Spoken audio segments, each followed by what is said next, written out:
Hi అండి, welcome to Shravani Muddana vlogs. ఎలా ఉన్నారు? మా పిల్లలకి ఎంతో ఇష్టమైన simple and tasty bread omelette recipe చేస్తున్నానండి. సో ఈ బ్రెడ్ ఆమ్లెట్ కోసం నేను ముందుగా ఒక బౌల్ తీసుకొని అందులోకి 1 కప్ ఆనియన్ తరుగు యాడ్ చేసుకుంటున్నాను.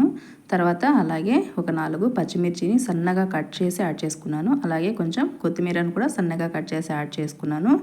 తర్వాత ఇందులోకే రుచికి సరిపడా సాల్ట్, అలాగే కారం, అలాగే ధనియాల పొడి, కొంచెం పసుపు కూడా యాడ్ చేసుకోవాలి. అలాగే ఇంకొంచెం గరం మసాలా కూడా ఇక్కడ యాడ్ చేసుకోవాలన్నమాట. సో మంచి టేస్ట్ ఇస్తుంది. దీని అంతటిని బాగా మిక్స్ చేసుకోవాలన్నమాట. సో ఇలా ఫస్ట్లోనే మిక్స్ చేసుకున్నామంటే తర్వాత ఎగ్స్ వేసిన తర్వాత ఈజీగా మిక్స్ అయిపోతుంది, లేదంటే లంప్స్ లాగా ఫామ్ అవుతుంది. సో ఇలా అంతా మిక్స్ చేసేసుకున్న తర్వాత ఇందులోకి నేను ఒక 4 ఎగ్స్ని యాడ్ చేసుకున్నాను. సో వీటిని వచ్చేసి బాగా బీట్ చేసుకోవాలి. సో ఇలా కలిపేసుకొని పక్కన ఉంచేసుకోవాలన్నమాట. సో తర్వాత ఈ బ్రెడ్ ఆమ్లెట్ కోసము నేను ఇక్కడ బ్రౌన్ బ్రెడ్ తీసుకుంటున్నాను. సో ఈ బ్రౌన్ బ్రెడ్ వచ్చేసి మనకి వీట్ ఫ్లోర్తో తయారవుతుంది అనమాట, మైదాతో కాదు. సో కాబట్టి హెల్తీ కదని నేను బ్రౌన్ బ్రెడ్ తీసుకున్నాను. సో తర్వాత ఒక ప్యాన్ పెట్టేసుకొని అందులోకి గీ యాడ్ చేసుకుంటున్నాను. మీకు కావాలంటే బటర్ అయినా యాడ్ చేసుకోవచ్చు, లేదంటే ఆయిల్ కూడా యాడ్ చేసుకోవచ్చు అనమాట. సో ఇలా గీని స్ప్రెడ్ చేసిన తర్వాత ఈ బ్రెడ్ స్లైసెస్ ఏవైతే ఉన్నాయో వాటిని దీని మీద ఉంచేసుకొని ఇటువైపు అటువైపు తిప్పుకుంటూ కొంచెం గోల్డెన్ బ్రౌన్ కలర్లోకి టర్న్ అయ్యే వరకు వీటిని ఫ్రై చేసుకోవాలి. ఇవి ఫ్రై అయ్యేలోపు మీలో ఇంకా ఎవరైనా నా ఛానల్ సబ్స్క్రైబ్ చేయనట్లయితే ప్లీజ్ సబ్స్క్రైబ్ చేసుకోండి. సో అలాగే వీడియోని లైక్ చేయండి, మరింత మందికి షేర్ అవుతుంది. సబ్స్క్రైబ్ చేయడం కోసం వీడియో కింద ఉన్న సబ్స్క్రైబ్ బటన్ని ప్రెస్ చేయండి. గంట సింబల్ని క్లిక్ చేసినట్టయితే కొన్ని నోటిఫికేషన్స్ వస్తాయి. ఆల్ అనే ఆప్షన్ క్లిక్ చేసినట్లయితే నేను చేసే ప్రతి వీడియో నోటిఫికేషన్ మీకు వస్తుంది. అలాగే నా ఛానల్ని లైక్ చేయండి.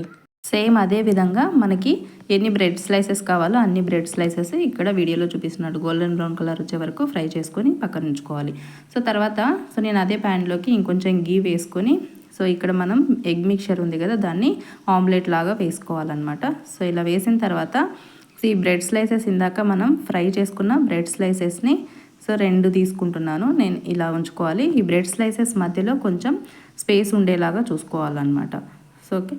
సో వీటిని ఒక సైడ్ ఉంచి తర్వాత కొద్దిసేపు తర్వాత ఇంకొక వైపుకి టర్న్ చేసుకొని అలాగే నేను పైన కూడా కొంచెం గీ అప్లై చేసుకుంటున్నాను. గీ అప్లై చేసేసిన తర్వాత ఆమ్లెట్ని కొంచెం సేపు ఫ్రై అయిన తర్వాత నిదానంగా ఇంకొక వైపుకి టర్న్ చేసుకోవాలి. సో ఇక్కడ టర్న్ చేసేటప్పుడు కొంచెం జాగ్రత్తగా చేసుకోవాలి. సో ఇలా టర్న్ చేసి ఇంకొక వైపు కూడా కాలనివ్వాలన్నమాట. సో తర్వాత మళ్ళీ ఫ్లిప్ చేసుకొని ఇక్కడ వీడియోలో చూపిస్తున్నట్లు ఫోల్డ్ చేసుకొని డిష్ అవుట్ చేసేసుకోవడమే.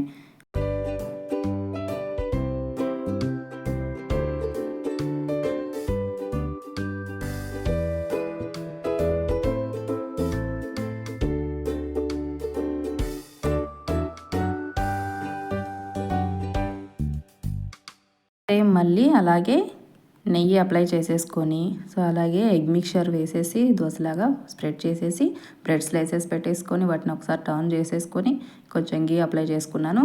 అలాగే ఫ్లిప్ చేసుకొని ఇంకొక వైపు కూడా కాల్చుకున్న తర్వాత దాన్ని ఫోల్డ్ చేసేసి డిష్ అవుట్ చేసేసుకుంటున్నాను. వేరే ప్లేట్లోకి తీసేసుకొని వీటిని ట్రయాంగిల్ షేప్లో కట్ చేసేసుకొని వీటిని టొమాటో సాస్తో సర్వ్ చేసినట్లయితే సూపర్ టేస్టీగా ఉంటాయి అన్నమాట. మా పిల్లలకైతే చాలా ఇష్టం. మీరు కూడా ఒకసారి ట్రై చేయండి. ఎలా కుదిరిందో కమెంట్ చేయండి.